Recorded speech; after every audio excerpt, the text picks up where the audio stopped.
ದಸರಾ ಹೊತ್ತಿನಲ್ಲೇ ಮತ್ತೊಂದು ಧರ್ಮ ರಾಜಕೀಯ. ಅರಮನೆ ಮೈದಾನದಲ್ಲಿ ಬೃಹತ್ ಮುಸ್ಲಿಂ ಸಮಾವೇಶ.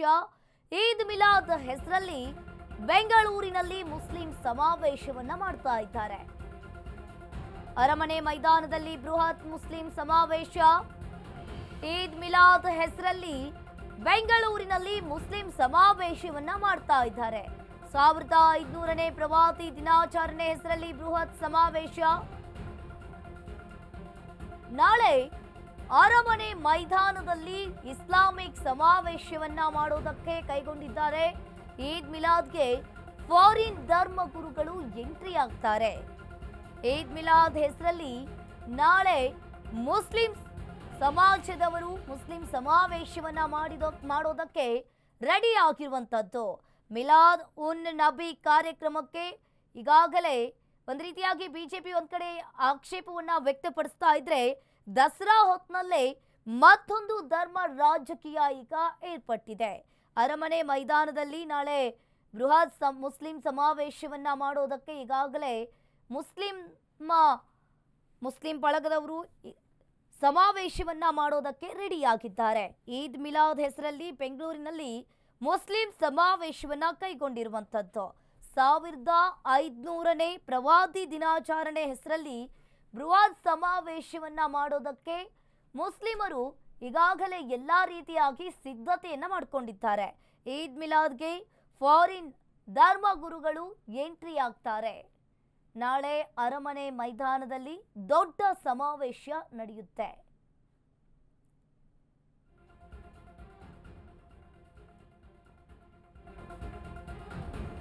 ಇನ್ನು ಭಾರತದ ಗ್ರ್ಯಾಂಡ್ ಮುಫ್ತಿ ಶೇಖ್ ಅಬೂಬಕರ್ ಅಹಮದ್ ಮುಸ್ಲಿಯಾರ್, ಯೆಮನ್ನ ಸೂಫಿ ಸಂತ ಹಬೀಬ್ ಉಮರ್ ಬಿನ್ ಹಫೀಜ್, ಸೌದಿ ಅರೇಬಿಯಾದ ಹಲವು ಧರ್ಮಗುರುಗಳು ನಾಳೆ ಸಮಾವೇಶಕ್ಕೆ ಆಗಮಿಸುತ್ತಾರೆ. ಇನ್ನು ಪ್ರವಾಸಿ ವೀಸಾದಲ್ಲಿ ಬಂದು ಧರ್ಮ ಪ್ರಚಾರ ಆರೋಪ ಇಲ್ಲಿ ಕೇಳಿ ಬರ್ತಾ ಇದೆ.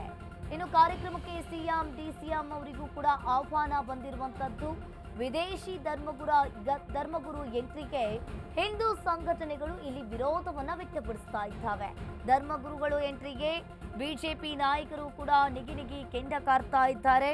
ಇನ್ನು ನಾಳೆ ಭಾರತದ ಗ್ರ್ಯಾಂಡ್ ಮುಫ್ತಿ ಶೇಖ್ ಅಬೂಬಕರ್ ಅಹಮದ್ ಮುಸ್ಲಿಯಾರ್, ಸೌದಿ ಅರೇಬಿಯಾದ ಹಲವು ಧರ್ಮ ಗುರುಗಳು ನಾಳೆ ಸಮಾವೇಶಕ್ಕೆ ಆಗಮಿಸುತ್ತಾರೆ.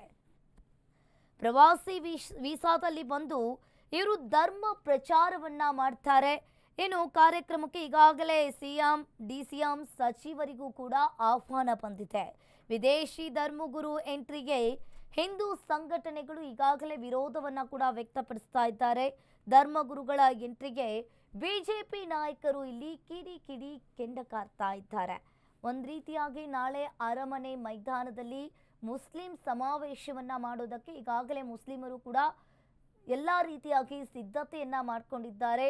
ಮುಸ್ಲಿಂ ಈದ್ ಮಿಲಾದ್ ಹೆಸರಲ್ಲಿ ಬೆಂಗಳೂರಿನಲ್ಲಿ ಮುಸ್ಲಿಂ ಸಮಾವೇಶವನ್ನ ಹಮ್ಮಿಕೊಂಡಿರುವಂಥದ್ದು. ನಾಳೆ 1500 ಪ್ರವಾದಿ ದಿನಾಚರಣೆ ಹೆಸರಲ್ಲಿ ಬೃಹತ್ ಸಮಾವೇಶವನ್ನ ಮುಸ್ಲಿಂದವರು ಕೈಗೊಂಡಿರುವಂಥದ್ದು. ಈ ಕಾರ್ಯಕ್ರಮಕ್ಕೆ ಸಾಕಷ್ಟು ಮುಸ್ಲಿಂ ಬಳಗದವರು ಕೂಡ ಆಗಮಿಸ್ತಾರೆ. ವಿದೇಶಿ ಧರ್ಮಗುರು ಎಂಟ್ರಿಗೆ ಈಗಾಗಲೇ ಹಿಂದೂ ಸಂಘಟನೆಗಳು ಆಕ್ರೋಶವನ್ನ ವ್ಯಕ್ತಪಡಿಸುತ್ತಿರುವಂಥದ್ದು.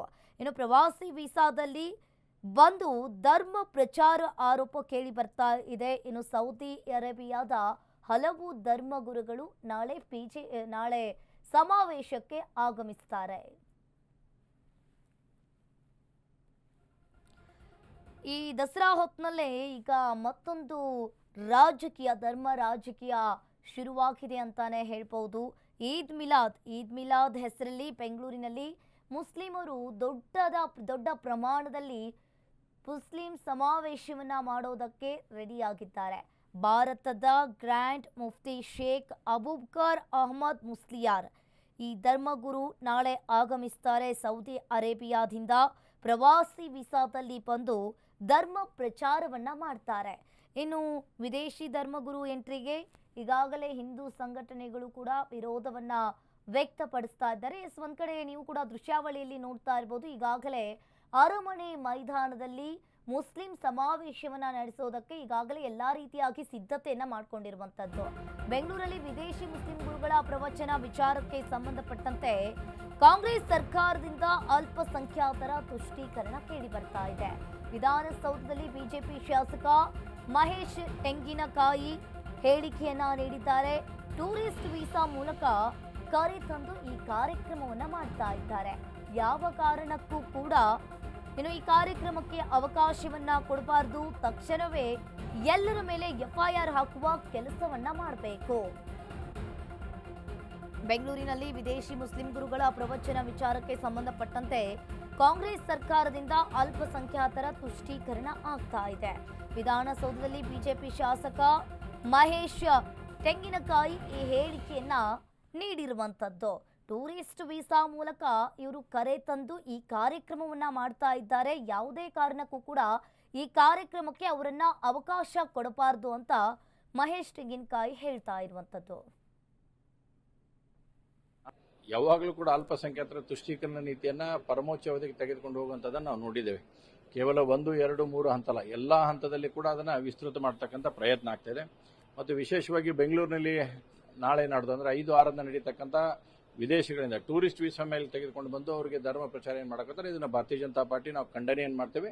ಯಾವುದೋ ಕಾರಣಕ್ಕೂ ಸರ್ಕಾರಿನಾದರೂ ಎಚ್ಚೆತ್ಕೊಳ್ಳಿ. ಈಗ ನಾಡದ ಹಬ್ಬ ದಸರಾದಿಂದ ಹಿಡ್ಕೊಂಡು ಏನೇನು ಸಮಸ್ಯೆಗಳನ್ನು ಉದ್ಭವ ಆಗಿದ್ದಾವೆ, ಧರ್ಮಸ್ಥಳದ ಬಗ್ಗೆ ನಡೆದಿರ್ತಕ್ಕಂಥ ಘಟನೆಗಳಿಗೆ ಇನ್ನೂ ಹಸಿರು ಇರುವಾಗಲೇ ಈ ರೀತಿಯಾದಂಥ ಕಾರ್ಯಕ್ರಮಗಳಿಗೆ ಆಯೋಜನೆಯನ್ನು ಕೊಡುವ ಮುಖಾಂತರ ಸರ್ಕಾರ ತಪ್ಪ ಹಾದಿಗೆ ಹೋಗ್ತಾ ಇದೆ ಅನ್ನೋಂಥದ್ದನ್ನು ಬಹಳ ಸ್ಪಷ್ಟವಾಗಿರ್ತೇನೆ. ಮತ್ತು ನಾವು ಭಾರತೀಯ ಜನತಾ ಪಾರ್ಟಿ ಖಂಡಿಸ್ತೇವೆ. ಯಾವುದೇ ಕಾರಣಕ್ಕೆ ಮಾಡಕ್ಕೆ ಕೊಡಬಾರ್ದು ಅನ್ನೋಂಥ ಆಗ್ರಹವನ್ನು ಕೂಡ ಭಾರತೀಯ ಜನತಾ ಪಾರ್ಟಿ ಮಾಡುತ್ತೆ. ಯಾವಾಗಲೂ ಕೂಡ ಅಲ್ಪಸಂಖ್ಯಾತರ ತುಷ್ಟೀಕರಣ ನೀತಿಯನ್ನ ಪರಮೋಚ್ಚ ಅವಧಿಗೆ ತೆಗೆದುಕೊಂಡು ಹೋಗುವಂಥದ್ದನ್ನು ನಾವು ನೋಡಿದ್ದೇವೆ. ಕೇವಲ 1, 2, 3 ಹಂತ ಅಲ್ಲ, ಎಲ್ಲ ಹಂತದಲ್ಲಿ ಕೂಡ ಅದನ್ನು ವಿಸ್ತೃತ ಮಾಡ್ತಕ್ಕಂಥ ಪ್ರಯತ್ನ ಆಗ್ತಾಯಿದೆ. ಮತ್ತು ವಿಶೇಷವಾಗಿ ಬೆಂಗಳೂರಿನಲ್ಲಿ ನಾಳೆ ನಾಡ್ದು ಅಂದರೆ 5, 6 ನಡೀತಕ್ಕಂಥ ವಿದೇಶಗಳಿಂದ ಟೂರಿಸ್ಟ್ ವೀಸಾ ಮೇಲೆ ತೆಗೆದುಕೊಂಡು ಬಂದು ಅವರಿಗೆ ಧರ್ಮ ಪ್ರಚಾರ ಏನು ಮಾಡಕತ್ತಾರೆ, ಇದನ್ನು ಭಾರತೀಯ ಜನತಾ ಪಾರ್ಟಿ ನಾವು ಖಂಡನೆಯನ್ನು ಮಾಡ್ತೇವೆ. ಯಾವುದೋ ಕಾರಣಕ್ಕೂ ಸರ್ಕಾರಿನಾದರೂ ಎಚ್ಚೆತ್ಕೊಳ್ಳಿ. ಈಗ ನಾಡದ ಹಬ್ಬ ದಸರಾದಿಂದ ಹಿಡ್ಕೊಂಡು ಏನೇನು ಸಮಸ್ಯೆಗಳನ್ನು ಉದ್ಭವ ಆಗಿದ್ದಾವೆ, ಧರ್ಮಸ್ಥಳದ ಬಗ್ಗೆ ನಡೆದಿರ್ತಕ್ಕಂಥ ಘಟನೆಗಳಿಗೆ ಇನ್ನೂ ಹಸಿರು ಇರುವಾಗಲೇ ಈ ರೀತಿಯಾದಂಥ ಕಾರ್ಯಕ್ರಮಗಳಿಗೆ ಆಯೋಜನೆಯನ್ನು ಕೊಡುವ ಮುಖಾಂತರ ಸರ್ಕಾರ ತಪ್ಪ ಹಾದಿಗೆ ಹೋಗ್ತಾ ಇದೆ ಅನ್ನೋಂಥದ್ದನ್ನು ಬಹಳ ಸ್ಪಷ್ಟವಾಗಿರ್ತೇನೆ. ಮತ್ತು ನಾವು ಭಾರತೀಯ ಜನತಾ ಪಾರ್ಟಿ ಖಂಡಿಸ್ತೇವೆ. ಯಾವುದೇ ಕಾರಣಕ್ಕೆ ಮಾಡಕ್ಕೆ ಕೊಡಬಾರ್ದು ಅನ್ನೋಂಥ ಆಗ್ರಹವನ್ನು ಕೂಡ ಭಾರತೀಯ ಜನತಾ ಪಾರ್ಟಿ ಮಾಡುತ್ತೆ. ಯಾವಾಗಲೂ ಕೂಡ